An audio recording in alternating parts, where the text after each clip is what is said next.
Welcome to This Week in Japan. I'm the Gaijin John. I'm the Geek Tom.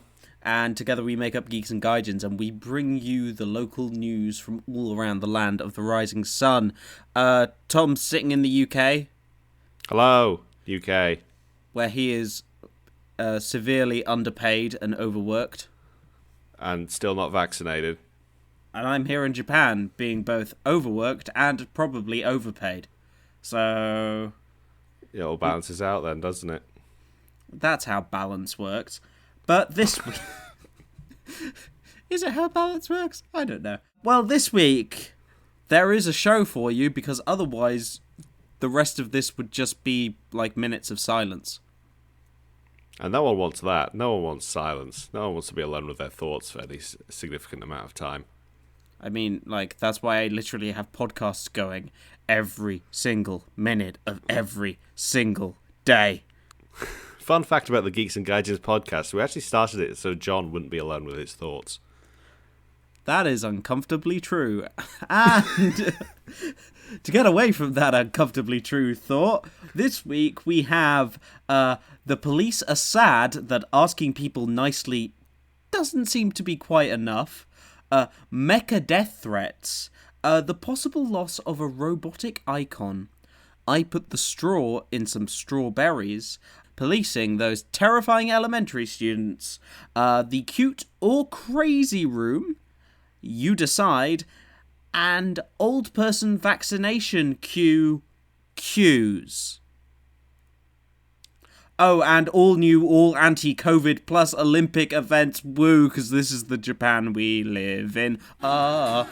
It all sounds very Japanese to me. Well, otherwise it wouldn't be This Week in Japan. It'd be This Week in some other fucking country. And no one wants to listen to that bullshit. Get that shit out of my face. I don't know, I'd probably listen to This Week in Andorra. This Week in San Marino. What's going on in Chad right now?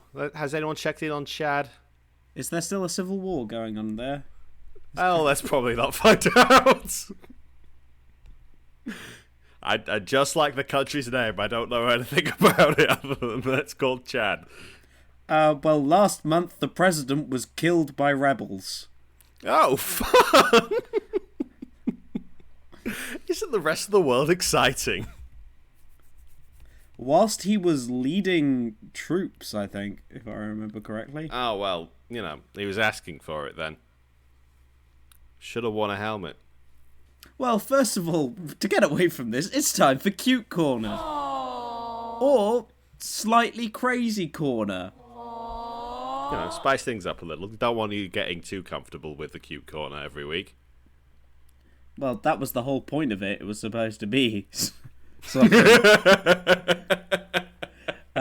but this week, I thought, well, everyone, as you know, always loves Demon Slayer. And it's big in the US right now. But I thought we'd show you how big it can be. There is a bedroom shrine that has appeared online after Rengoku-sans, or like the main character from Mugen Train, Kimetsu no Yaiba Mugen Train, was the May 10th. And so some people were having a celebration. This includes Japanese Twitter user and Rengoku supporter Sana, who, to celebrate the day, got a Rengoku manicure. Oh, that's very nice. That's very well done. Yeah, so she has like little faces of a favourite anime character on her nails. I'm like, oh yeah. And the other ones are flames, because obviously he's the flame hasherer. The thing is, like, I have a couple of models, and like, they're nice, and I like anime merchandise. This Twitter user decided to share her love of Rengoku-san with the world. Ooh, always a bad start. Thomas, would you like to describe... It's an endless void of Rengoku! Yeah, zooming in and enhancing is not helping with the sheer quantity of Rengoku. It is all-encompassing. It is just filling my vision. It is, as in, not joking, as in literally the ceilings are plastered with his face. It's a goddamn Rengoku army. It's all over the walls. It's on the floor. It's on the ceilings. There's just statues upon There's a mini terracotta army of Rengokus. And plushes. Oh, God. Oh, God. Out of just plushes in this picture I can see, because I know the cost of these plushes. I have one that's Inosuke that I got from a UFO machine. But 1, 2, 3... like, that I can see that make up maybe a tenth, not even that, of this image. I'd probably say those are at least $300+ of, maybe $400 of just plushes. Those are rookie numbers. We need to bump those numbers up. Well, there's more. But wait. The thing is, like, loads of them are just organised sets of these little plastic stands, which are very common in Japan, but they're also stupidly expensive. Like, sounds like Japan. Like, one of those would be 800, like, around 800 yen, or around $7 or $8. And these are lined up in these are lined up in, like, rows of 7. They are incredibly well organised. I give them that. At least their hoarding is somewhat neat and tidy. I feel like you could not use this room for anything other than Rengoku storage at this point, though. I'd be worried to even enter it, because if you knock something over, the whole place is going to collapse. Who's that room? Oh, that's Rengoku's room. Oh, you had a roommate? No, I live alone. And for good reason. I don't want to, like, don't yuck someone else's yum, but, like, this is slightly concerning. This person has made a very, very deliberate choice. They know exactly what they're doing. That they have decided to live their truth, and that is a complete and utter devotion to this one Demon Slayer character. But yeah, that's Rengoku, and from Rengoku, it's time for crime. More anime crime. Dun dun dun. Are we going to get in trouble? Did they copyright that Division show? I don't remember. Well, this is not so much to do with copywriting. This is to do with the new Evangelion movie. Fun times. So, usually, like, this is a movie that people have been waiting for donkey's years, and lots of people like it, also lots of people don't. And because people on the internet are people on the internet, people are slandering and threatening members of the studio who made the thing because they don't like the parts of the thing. Yay! Go on. The big thing that's been done here by Studio Kara, damaging the dignity of people related to the production, making slanderous or threatening remarks against them, or suggesting criminal activity based on individual interpretation and inferences of the film, or if not meeting personal expectations, are things we strongly object to regardless of circumstances. Furthermore, in cases of statements which clearly constitute criminal defamation, intimidation, or death threats, we will contact the police if the comments originate from inside Japan. And even for statements originating from overseas, we'll report the statement to each country's respective investigative agencies and pursue legal action, including monetary compensation for damages. Evangelion Studio is coming for your ass. Well, you shouldn't have sent them death threats, you mother. What's wrong with you? I think also the most interesting thing is they're coming for you across country boundaries. Well, they're saying they are. I'm not sure exactly how much weight there is behind that, because I don't know if there's, like, a precedent for getting the police in other countries involved in international online harassment. Timmy, why are the FBI at the door? We will forward you on to Interpol. What do you think Interpol does? What does Interpol do? Nerd alert! They're a collaboration organisation that shares resources. But yeah, obviously we are very anti-death threat here, Geeks and Gaijins. I can generally say there's not many good reasons, if any at all, to ever send anyone a death threat ever. In fact, I would think that we would have, if we had no death threats, things would be much better, in fact. And honestly, it's just exhausting seeing people continually do this over any form of media that they dislike. Like, every single time a major piece of media comes out, either from like an anime studio or a film company or a game development studio, there's always this sort of strange part of well, I wouldn't say the fandom, they're just strange weirdos who like get so obsessive that they think attacking people who have already made the product will somehow make them feel better. Well, there are entire comments on this in lots of Japanese media of obsessive fandom and the problems, but also how the media itself indulges in those fans and makes huge amounts of money off them. We say, totally unironically, after talking about a person who literally has a room dedicated to an individual character. Fair enough. So it is slightly more complex than it seems. Not that much, but also I just love the image of some like teenage anime fan in Iceland suddenly getting a knock on the door. Some more, well... Don't send death threats, kids. It's don't rude. But you know what's also rude? Breaking quarantine. Oh, no. It's just all downhill. Can we go back to the strange obsession with that one fictional character, please? That was at least mildly amusing. Well, this fictional character is the Japanese sense of responsibility.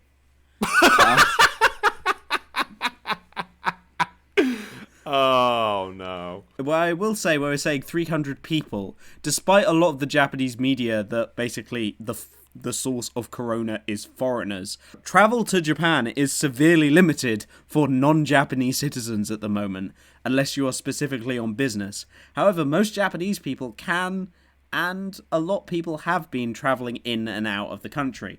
But since the outbreak, for anyone wishing to enter Japan, regardless of nationality, you must quarantine for 14 days after you arrive.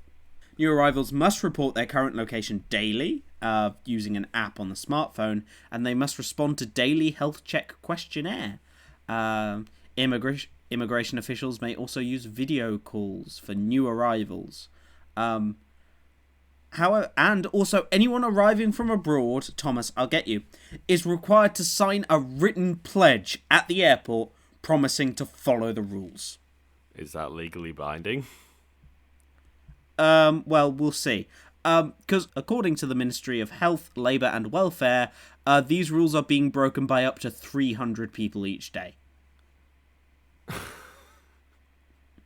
You just ask them to write down on a piece of paper, "I'll be a good boy," and just let them go. But Thomas, do you want to know what happens if they break the rules? What the penalty is?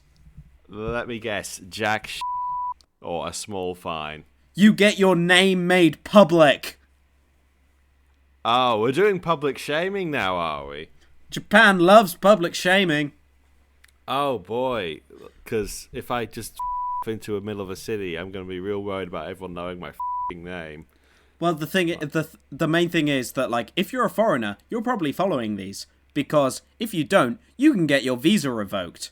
Whereas Japan, most Japanese people would not care. I mean, like, more higher up, maybe business people would, but, like, this person did not follow the rules. And? If you're enough of a dickhead to break quarantine, then you're not going to care if people think, "Oh, look at this asshole, he broke quarantine." You kind of owned up to that at that point. However, an official from the Ministry of Health, Labour and Welfare commented, it would be difficult to impose penalties such as fines or imprisonment on rule breakers, as freedom of movement is written in our constitution. I'm sorry, at the present the government is mulling over ways to enforce the rules further, such as sending out warning emails. Ugh! They don't care. They will not read those. I guarantee you.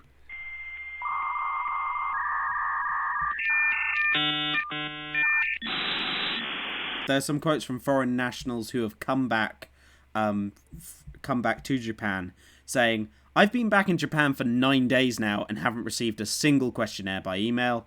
The app doesn't work. Every time I try to register my location, I get an error. The written pledge says you can't leave your place of quarantine, but I was told by immigration that I could leave my hotel room for necessities like food. So who should I believe? Okay, so not only do they have no way of enforcing these, but they're actually just not really trying in the first place. So it's no wonder people are like breaking quarantine when like there's not really even a quarantine to begin with. They're just sort of being told, hey, this is a good idea, and they're like, okay, I'll do that. Also, because we're not giving anything to your work, you have to take 10 days of paid time off. Oh, you can't work from home. What? What is this madness? Oh, dear. The slightest bit of effort, please. Do the bare minimum to keep people alive than just give them general advice and hope it all works out. For God's sake. Because, it's not working out all right. But regardless of that, an Osaka elementary school has become the first in Japan to have a police box established on campus. Because of all those criminal elementary schoolers who are too busy committing crimes to hit the books. Why did children need to be under police surveillance, John? Well, so this is a koban. This is a kind of police box they're not full police stations, but they're there for, like, a person is stationed. It's a police box where you can go in and say, hello, help, or, I lost my bike. So this is the first police station inside the bounds of a school. Apparently it's uncommon, but not necessarily new. And lots of people there's lots of discussion about it, or will people will like the police bully them, will like to be honest, there's also maybe just the news flaring up about this because the police box is not actually connected to the school.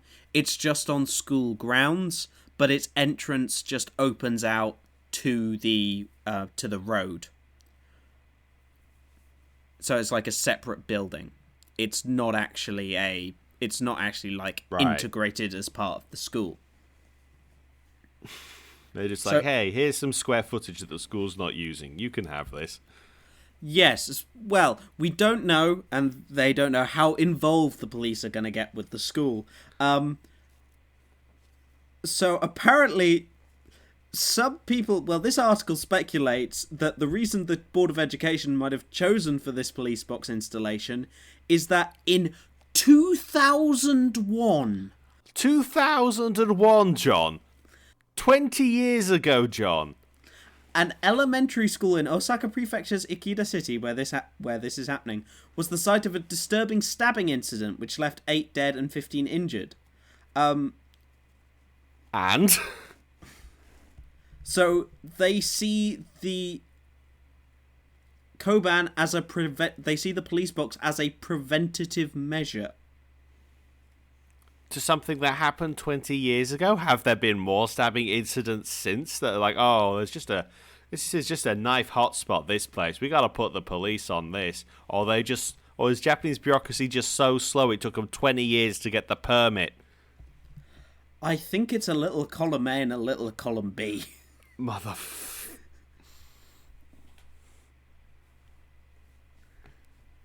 And yeah, the police in Japan do have, like, this reputation of being like a bit more helpful and nice than other policemen. Not really to foreigners, but to Japanese people at least. But yeah, what can you say? I've not had any bad interactions with them. Still doesn't mean I think it's a great idea to have a police box on the grounds of an elementary school. But yeah. Oh, let's hope they're good with kids. Yeah. Well, they have now claimed that Sakura Elementary School is the safest school in the country in both name and reality. Because it has a policeman on it? Yeah, I would not think... on it, sort of like adjacent to it? I'm pretty sure the American military bases in Japan have schools in them. Are those considered safe? Yeah, I also don't know if that's technically counted as US soil or not. That's confusing. Anyway. It probably is. Anyway, all this discussion of police occupation of the school grounds is making me thirsty. I didn't know you had a thing for that, but okay. Whatever works for you, John. Loves a man in uniform, I guess. Not that kind of thirsty, you fool. It's time for snack break. Well, the problem is that I've already eaten snack break when it came to today, so it's a bit sad. So we're gonna have to go back in time to kind of revisit my thoughts, because there's no way for me to talk about something that happened in the past without actually being there. It's insane. Insane. All my history degree implies there is nothing you can do to talk about something that has already happened. It is functionally impossible. So it's time to go back and use the time machine.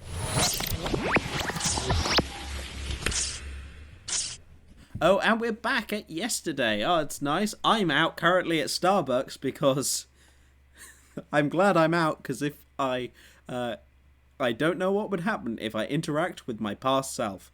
But myself at Starbucks right now is currently having a drink of the new Starbucks Strawberry Frappuccino. It's Strawberry Frappuccino. Ooh, that Frappuccino. Thomas, are you alive? Am I allowed to speak? I feel like this would break the illusion. No, you're fine. I'm not in Japan. I'm not in Starbucks in Japan, guys. I haven't broken quarantine. Please don't send me any warning emails. No, you can't. I physically can't take the public humiliation. That is actually my weakness. No, we have a UK branch of the time machine. Also have a teleporter in it? Is that how we're doing this? Is this the law we're building for ourselves here? Do I just have a TARDIS? We were talking about police boxes earlier. Do I have a TARDIS? If that makes you happy, yes. Well, so long, suckers. I'm going 21st century Japan. I'm going anywhere else but here. Bye!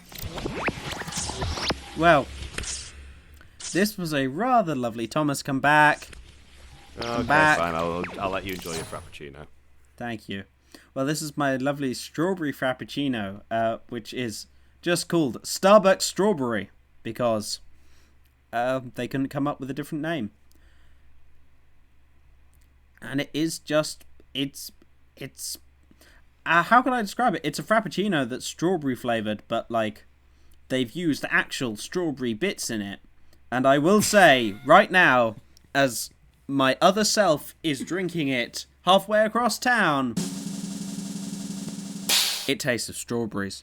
But because of its creaminess, like, the strawberry syrup and everything, I don't think Starbucks would like this comparison, but it tasted like someone had put a Muller fruit corner into a Frappuccino. Like they'd made... Like they'd gone and like, oh, we've got the blender here. Let's scoop out the cornery bit. Let's get in some of that yogurt, put some cream on top, and like that's about it. I mean, it was nice and like, it was. I mean, it was nice, but also I could have just eaten strawberries and ice cream and probably enjoyed myself a little bit more. So generally, actually, not that special. Like, it was nice, it was fine. Like, I like strawberry. It's very inoffensive. It's a very inoffensive Frappuccino. If there's one thing we like on the Geeks and Gaijins podcast, it's an offence. Yeah, so it's creamy strawberries. The article that I have up, which is like semi-promoting it, is all like, ooh, it's like Wimbledon, strawberries and cream. And I've always thought that is one of the most inefficient things to eat at a sporting event. Especially in the hot British summer, that cream is gonna be grim. What do you expect from the English? They haven't got any sense of food or taste or flavour or common sense. Indeed. Well, this English person's common sense is all gone. So now it's back to the present, Thomas. I'm afraid stop enjoying those wonder years of yesterday. And I was enjoying my 22nd century socialist paradise, but now I've got to go back to crummy old 2021. Yep, sorry. God damn it. I was enjoying my Star Trek reality, and now I have to do a podcast instead. Bye-bye, TARDIS. How long did the eugenics wars last for? That's a fun thing. They don't actually like stop per se. It's just sort of, yeah. You'll see. Don't worry about it. You'll be around.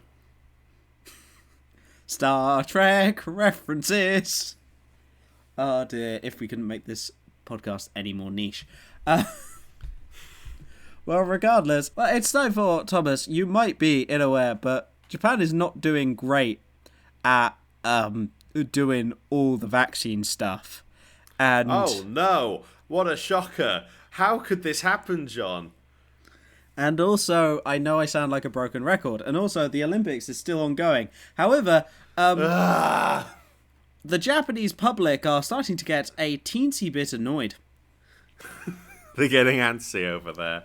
They're not so happy about, being left alone to die and being forced to bankroll a hideously expensive and increasingly ridiculous, ego project for their government. Well, currently, I'll just tell you one of the things that was quite big in the news cycle, so this is the kind of thing that people are hearing. So this is in Ibaraki City in Osaka Prefecture, and they have just opened up vaccine appointment registrations for citizens over 65. Oh my god, they're so far behind. They're further behind than us. And so, to get an appointment for a vaccine, you can either call up over the phone, go online, or go to an in-person reception desk to get an appointment for a vaccine to a pandemic. Sounds sensible.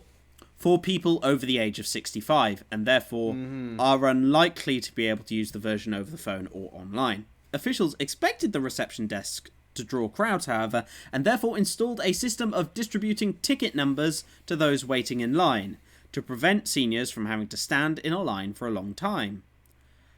That would be bad. The demand for vaccines, which is good, means the number of tickets to make appointments reached capacity on both May 6th and May 7th. Leaving a lot of people who were queuing to get a ticket to make an appointment to get the vaccine. Yes. So then, because this also wasn't made clear that they were just doing this ticket system, is that people began to line up at the appointment desk on Monday, May 10th, because that was when it opened, but they'd also been queuing since noon on May 9th. What? So these were over 65-year-olds literally waiting overnight, like for a new games console, for a life-saving vaccine, when they hadn't been made clear that all the tickets to make these appointments had already gone. Did no one step outside and tell them to go home? Well, to prevent the seniors from spending the night outside the hall, officials decided to distribute ticket numbers for May 10th ahead of time, and ended up distributing all 120 tickets before 10 p.m. on May 9th. Therefore, that when people actually turned up On May 10th, there were no tickets. There were no tickets. Because they had to double dip on the day before. Oh my God. Oh, and when people went there and people said, oh, you can go online or call, the explanation didn't help. Because one 70-year-old woman who said, who'd arrived to wait in line at 4 a.m, said the call centre doesn't answer the phone and the reception desk doesn't make any sense. What is the city doing?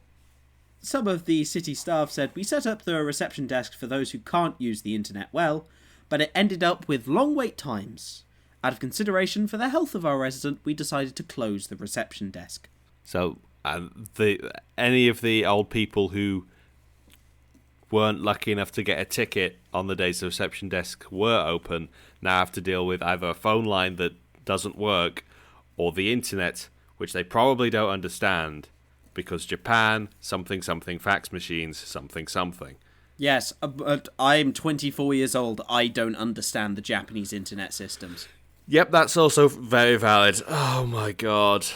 I will also say that loads of Japanese internet stuff can just be messed up by like one typo, and also because of the way both kanji and Japanese script work on online forms.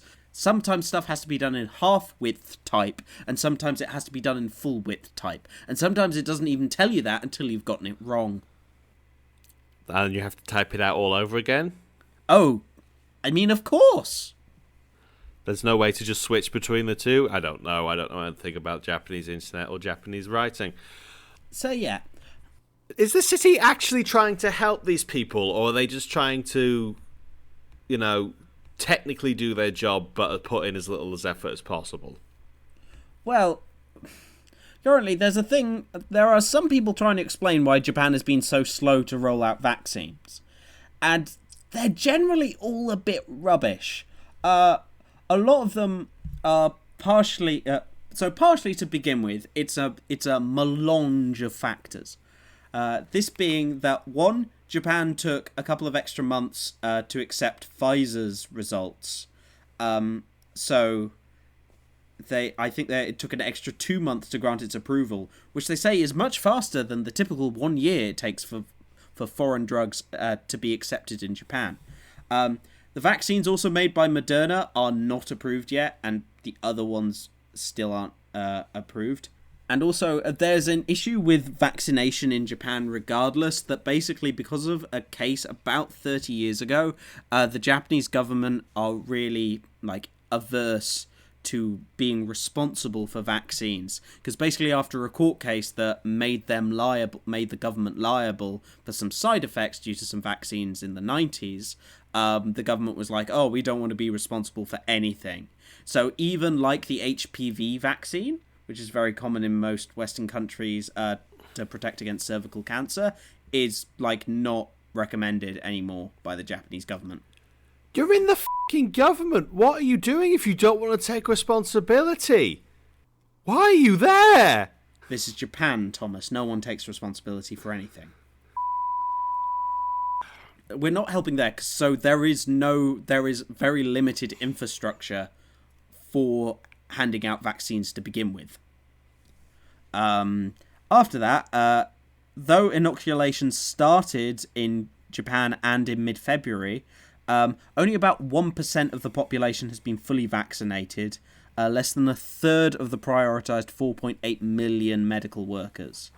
Now, the thing is, also, Japan actually has enough of the vaccine. Japan has a supply of 344 million doses, which is enough to cover the population. The population is around 150 million. Apparently, even now, there are 7 million doses that are currently just sitting in freezers. Yeah, so the vaccines are there. The government just can't or won't put them out fast enough. Also, another big thing, partly due to the infrastructure, is that Japan doesn't let someone who isn't medically qualified give a vaccination. So in the UK, for example, volunteers with no medical background who are given a brief amount of training are allowed to administer the vaccine. People in the US can perhaps get their vaccinations at drugstores from pharmacists. In Japan, it has to be a doctor or a nurse. Dentists are technically authorized to do it, but they have not yet been called upon to do it. So the Japanese government isn't even doing that like small amount. Why not? Well, a lot of people think it's because they're trying to focus on the Olympics. No! Stop! Because they need an awful lot of doctors to give up their time for free for the Olympics. So we'll just do some quick things about Japan being right now. One of the big like anti-government things that have come up right now is from companies, specifically one which is Takada Jimasha Inc., a publishing company, made a 2-page newspaper advertisement that uses the World War II imagery of children throwback to World War II.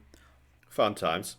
After the Battle of Iwo Jima, before they dropped the atomic bombs, the Japanese government were basically training school children to fight, but they had no weapons, so they trained them to fight American soldiers with blunt bamboo poles.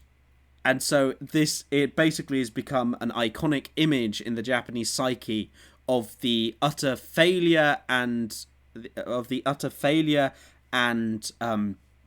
basically suicidal urge of the Japanese government at that time. Of basically, they're like, we know we have no way to win, but you will go and practice with bamboo sticks to fight machine guns. And so an image of this was then used in this ad with a big coronavirus being attacked by the bamboo sticks. Basically, so what the ad reads is, no vaccinations, no medications, are we supposed to fight with bamboo spears? If this goes on, we will be killed by politics. And there's been a lot of support for this. The representative explained that basically the current circumstances in which only citizens are forced to bear the burden by wearing masks, washing hands, avoiding crowded places, and showing self-restraint, overlap with the unscientific war strategy during World War II that forced even little girls to do bamboo spear training. And a smaller font in the ad read, "We are tricked. What was last year after all? How long do we need to show self-restraint? We don't want this game of patience anymore." It's continued, "Don't make excuses, period. It just goes on torturing us and nothing has changed. It's time to voice our anger." Japanese people are pissed, and it takes a lot to do that.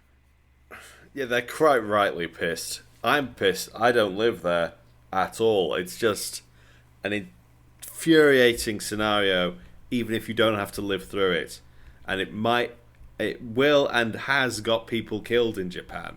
Other companies are speaking out, because this is the thing, these are companies. Rakuten CEO, this is about the coronavirus and the Tokyo Olympics, Rakuten CEO says holding Tokyo Olympics is a suicide mission. Yeah, you know you're up when even the companies have decided it's more profitable to go against the government. Well, this man, Mikitani, has called for greater priority for vaccinations than sports, writing, "I think that Japan National Stadium should be used as a mass vaccination site as soon as possible." That makes a lot of sense. Indeed. Which is why they won't listen to him. And another thing, so people have been coming up with interesting ways to protest, including 4,000 people protest against the Tokyo Games in a virtual demonstration image, which is a video created by an artist. So this was made and posted on Twitter as a virtual demonstration. Scared of the mutant strains, they don't want to go out to do a demonstration. So to do this, the artist counted the number of retweets as participants of the demonstration and created their avatars on computer and placed them inside the virtual national stadium. And she updated the image and video every time a new participant joined, and it's now at 4,000 people. This is really amazing. That's a lot of work. Suga specifically stated last week, on the 10th of May, that protecting the lives and health of the people is the basic idea when holding the games. However, the artist says it doesn't look like sincere communication by a politician chosen by the people.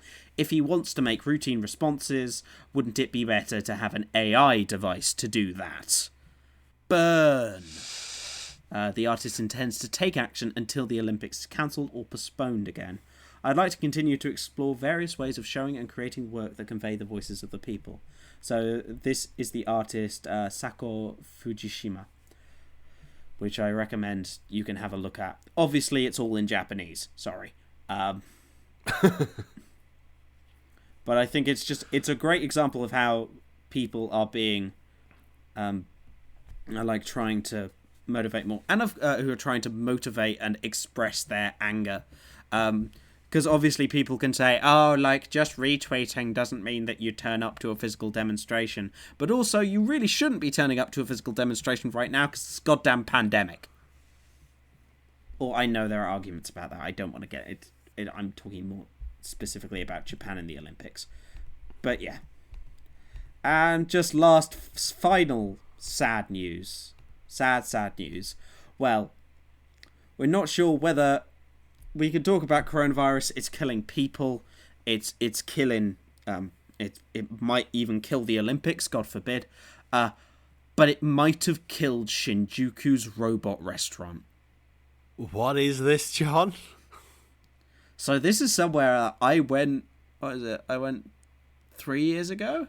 This is one of Shinjuku's iconic attractions in Tokyo.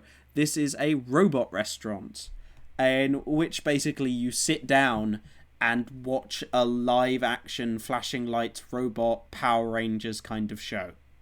It's yes. certainly eye catching. Are you sure it's a Power Rangers kind of show? No, yeah, it is. It's just lots of dancing and mental and it has a story to it, and that is oh wow, all the different robots fighting against each other to music. Sick. Obviously, it relies very heavily on foreign tourists, such as myself at the time.